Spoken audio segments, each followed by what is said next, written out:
Eu acho que o artista é aquele que deu sequência ao sétimo dia. Pela a Gênese cristã, Deus parou no sétimo dia e tal, descansou no sétimo dia. O artista são pessoas que vêm com essa característica de dar sequência ao sétimo dia. O artista, o cientista, tá entendendo?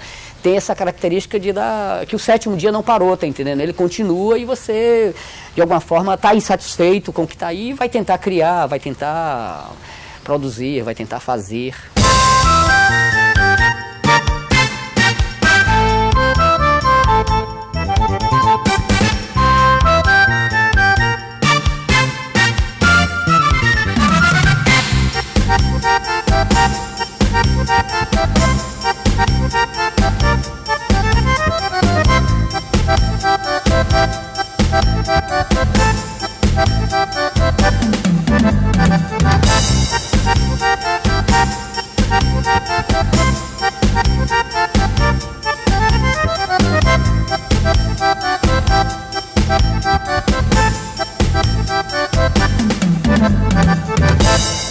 Sou nascido no interior da Bahia, numa fazenda, e uma cidade chamada Ubaíra, uma cidade adormecida no tempo.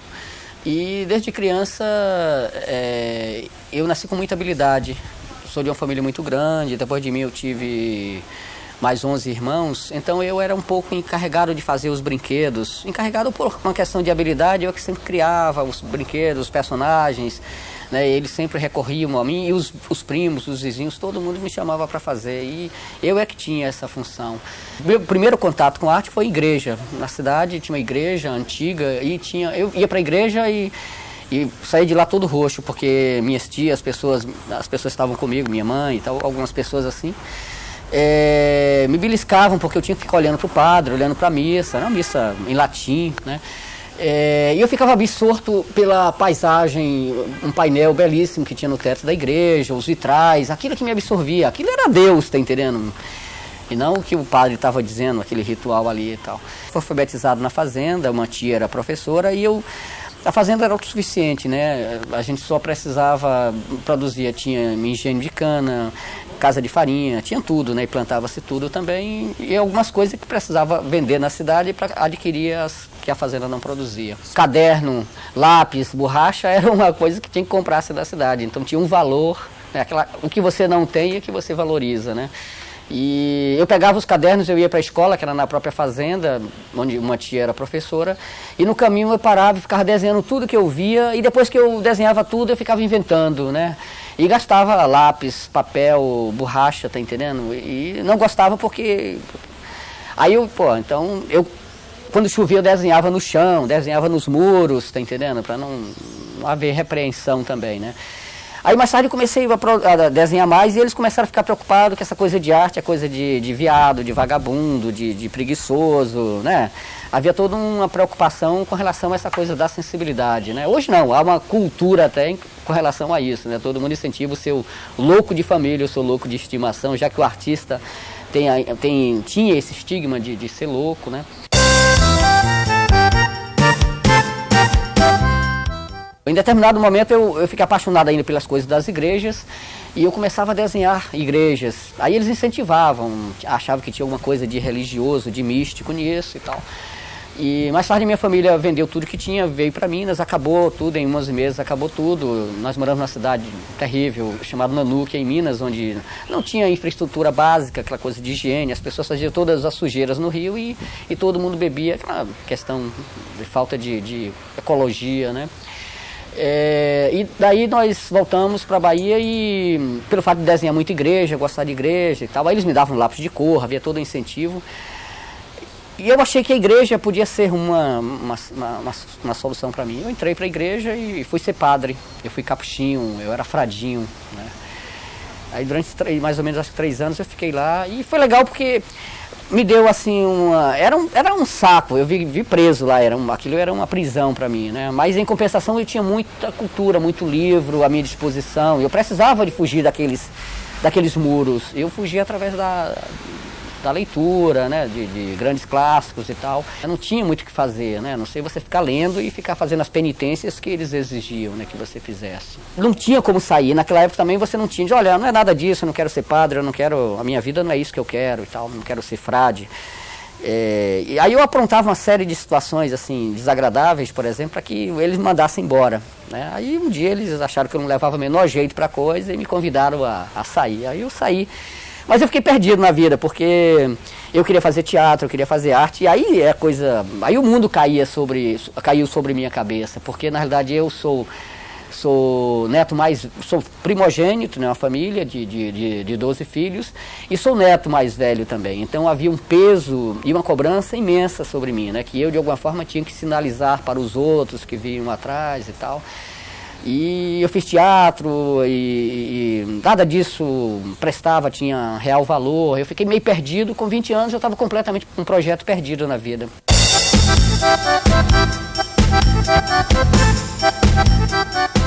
Eu tinha um amigo que fazia teatro junto comigo e veio morar no Rio e tal.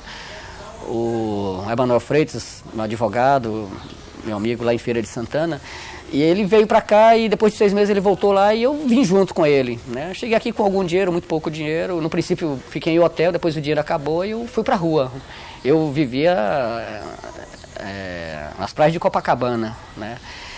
E eu vi as pessoas fazendo trabalhos com as mãos e tudo, pô, mas isso eu sei fazer também, sabe? Quando você tem determinadas certezas. Comecei a fazer um trabalho ligado à bijuteria, depois eu vi uma pessoa fazendo um trabalho com barro e aquilo me encantou também. Eu fui a Nova Iguaçu, numa olaria, né? Consegui barro e comecei a produzir trabalhos, e aqueles trabalhos eram como se fosse chaves para abrir as portas. As pessoas viam um trabalho e apaixonavam-se, e aí um trabalho ia puxando o outro, né? Muita gente ficava completamente encantado quando me via, por exemplo, mas é você que faz e tal. Há uma certa glamorização com relação à arte, né? À criação, né? Eu cheguei um dia aqui no Rio de Janeiro para sair também, para outros cantos, ia sair do Brasil. Bom, eu já conhecia, eram 2 estados, Bahia, que era terrível, foi cruel comigo, Madrasta comigo, Minas também, tá entendendo? Rio de Janeiro, o Brasil tudo é uma coisa só, né? E meu projeto era sair para fora do Brasil, e aí eu fui ficando, eu apaixonei-me pela cidade. Depois, outros momentos, não, eu quero sair, porque meu projeto é sair lá para fora, tive algumas vezes lá fora, mas o canto da gente é aqui mesmo, tá entendendo? O Brasil é um país para você construir, para você fazer, tem tudo aqui para ser feito, para ser pensado, para ser descoberto, para ser identificado, né? E o meu canto é aqui mesmo, e particularmente nesta cidade. Essa cidade é uma paixão.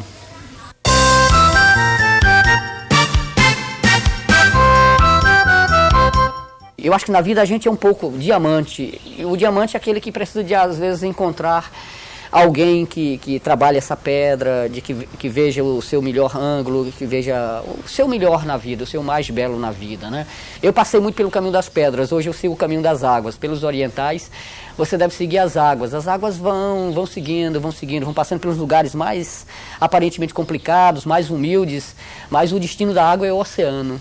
E às vezes a gente quer se ditar uma série de regras, quando às vezes tem outros caminhos, que são os caminhos que estão em volta da gente. Citando mais uma vez o Picasso, ele falava que ele não procurava, ele achava, né? Você fica procurando e às vezes você não vê todas as possibilidades que tem em tua volta, né? E essas possibilidades às vezes é ter o real caminho, né? Aquilo que tem a ver com você.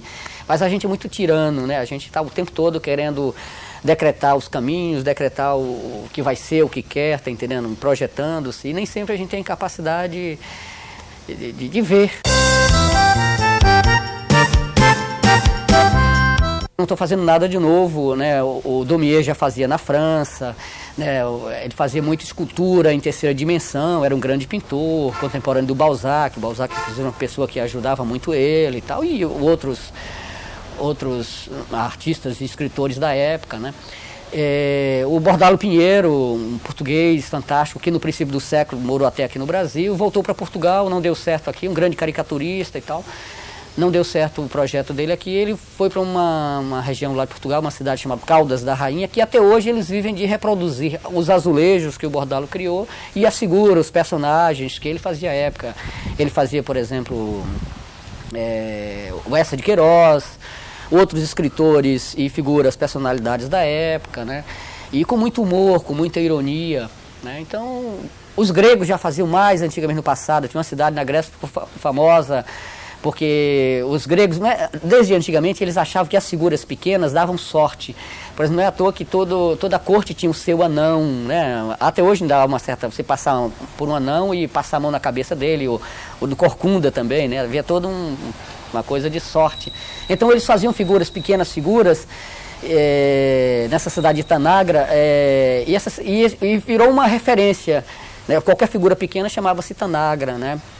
Que era uma cidade que ficou famosa por isso, de criar tipos, personagens pequenos que as pessoas compravam e levavam para sua casa porque achavam que aquilo dava sorte, aquilo tinha um poder como se fosse um talismã, né? Na Itália, por exemplo, eles chamavam de Caramógio, né? Essas figuras pequenas que você criava, retratando normalmente corcundas, anjos, anões, né? Então, tem toda uma coisa... Eu não estou fazendo nada de novo, né? Aquela história, né, da Bíblia, né? Nada de novo debaixo do sol, apenas a vontade e a necessidade de fazer alguma coisa que já foi feito, né?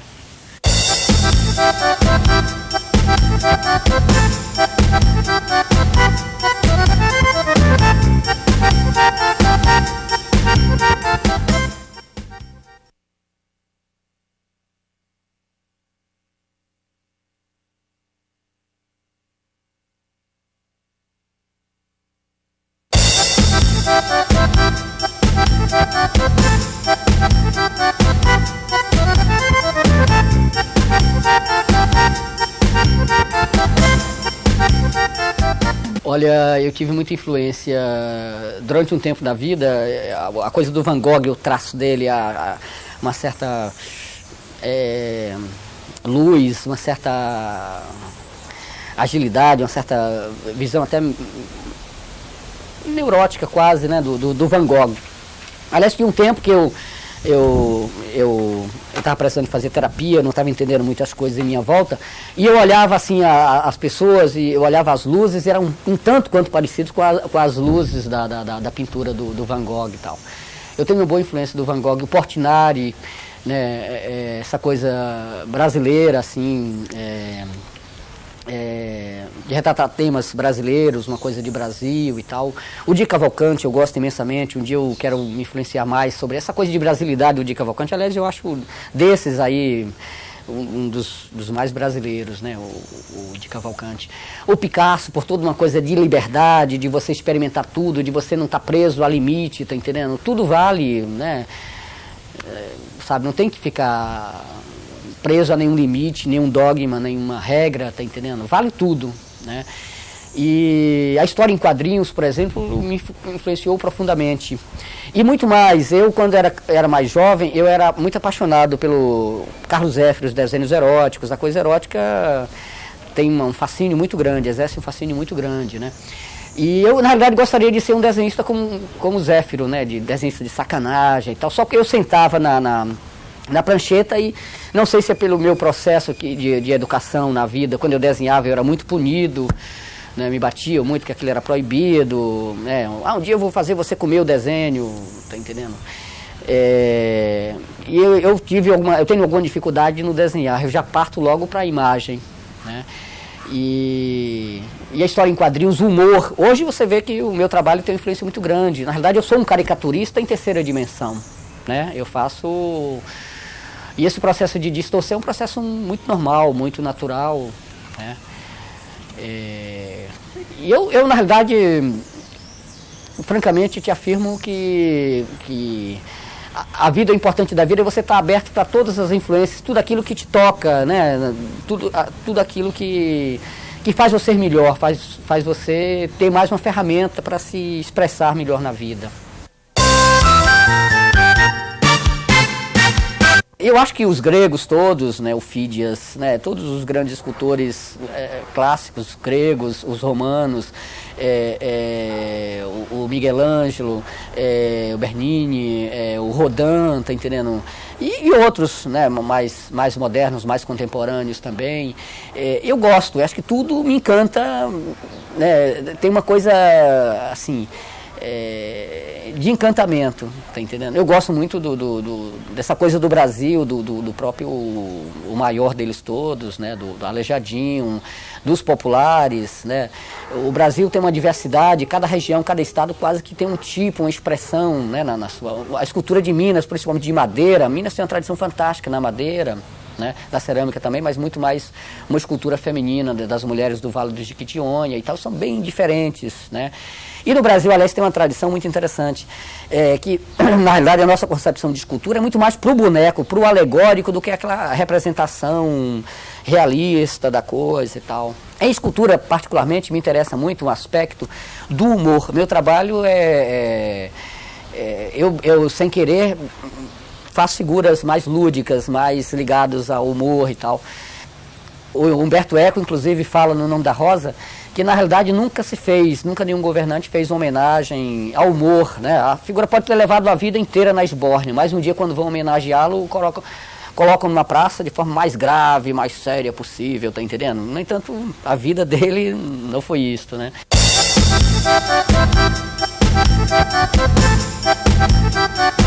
Rio e Bahia são muito irmanados com relação a um aspecto mais, uma visão mais lúdica da vida, um aspecto mais das coisas não serem tão sérias, né? Você é sério em tudo, no fazer e tudo, mas tudo é tão definitivo. Aliás, antigamente tinha uma piada aqui no Rio que falava, particularmente no Rio de Janeiro, sobre o bondinho, né? E Santa Teresa é o único lugar em todo o Brasil e América Latina também, que onde tem bondinho. Então havia uma piada que falava assim, fora o motorneiro e o trocador, o motorneiro que dirige o bondinho, né, e o trocador, tudo é passageiro. Então não tem por que você levar tão a sério, né, as coisas da vida e tal, né. O trabalho de encomenda é muito chato, mas no entanto você vai ver, o Mozart produziu muito por encomenda, mais do que o Mozart foi até o Bach, né, e fez obras-primas. Agora, o mais chato de tudo, quando alguém te encomenda, é quando as pessoas querem determinar o que é que você vai fazer. Isso aí é que é imperdoável, né? E por várias vezes eu já me vi em situações assim, que é muito chato, você tem que determinar o limite. Você convidou um artista, confie no talento dele. Não tem que ficar cesseando, limitando, então pegue o material e vai e faça. Teve uma editora aí que me encomendou uma grande quantidade de trabalhos para a Bienal em São Paulo. E eu fiz, ela me pagou-me para que fizesse 3 figuras que são patrimônios dessa editora. E 2 deles estão vivos ainda, e eu fui lá, consultei, na época que estava elaborando a figura, e consultei eles e as mulheres que estão acompanhando eles há anos, né? E eles aprovaram e tal. E quando foi no dia da entrega do trabalho, quando eu disse, não, mas peraí, eu não paguei para você fazer essa figura aqui, nem essa aqui, isso aqui não é fulano, nem é cicrano, peraí. Você não vai dizer o que é que eu tenho que fazer. Mas como eu não paguei isso? Olha, essas 2 figuras não podem ser mexidas absolutamente.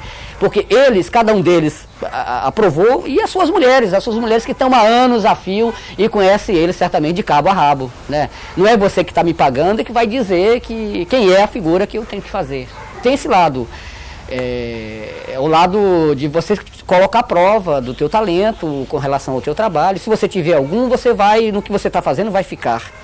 E acima de tudo, quem julga o trabalho não é você hoje, aqui, agora, não são os teus contemporâneos, é o tempo, né? O tempo é que é determinante com relação a isso. Todo trabalho é digno, mesmo porque é com o meu trabalho que eu pago as minhas contas, né?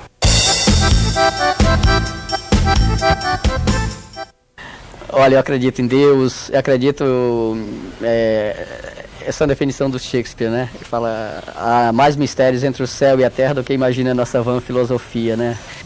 A vida tem me levado para lugares melhores do que aqueles que eu sonhei, tá entendendo? Resultados melhores, né? Então, claro, já tive muitas dificuldades na vida, mas graças a Deus, na soma, no resultado, a vida tem me surpreendido, né, que aí é uma coisa de Deus mesmo, uma coisa do lado mágico da vida, né, de você fazer a tua parte e que outros te ajudarão no teu caminho, né. O trabalho que eu faço tem um tanto quanto de alquimia, né, um tanto quanto de... Eu lido, por exemplo, com a água, né, com a terra, né, com o ar e com fogo. Esses 4 elementos fazem parte da construção do meu trabalho. E um não pode ser alterado em função do outro. Cada um tem seu tempo. Quando você mistura a terra e a água, você tem que deixar para que o trabalho seja secado ao vento durante um tempo. Você não pode passar por cima do ar e levar o fogo, aí acontece acidentes, explode dentro do forno. Então tem toda uma coisa de alquimia, de você fazer esse trabalho. E aliás tem toda uma coisa mística em lidar com o barro também, né? Os poetas, principalmente o Omar Khayyam, tem umas visões muito interessantes sobre o poeta persa, né? O Omar Khayyam, ele fala do barro. Quando você tocar no barro, faça com carinho, porque isso que você está tocando é a herança, é o que sobrou de todos aqueles que vieram antes de você, né? Então tem toda uma coisa de humanidade, né? É um material para muitos que é qualquer coisa, e para mim é uma coisa sagrada.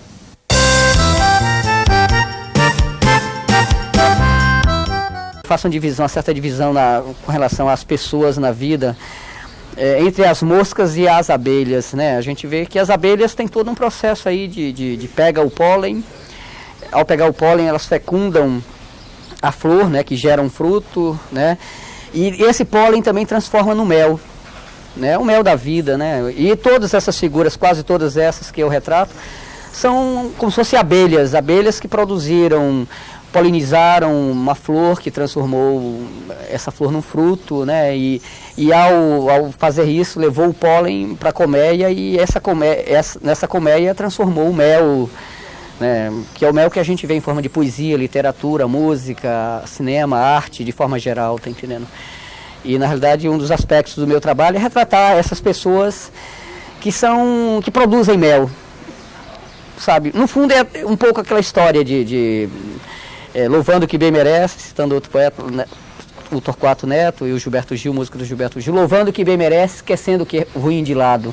Porque a gente vive muito mais cercado de moscas do que de abelhas, né? E a gente sabe muito bem o que é que uma abelha produz, e o que é que uma mosca produz, né?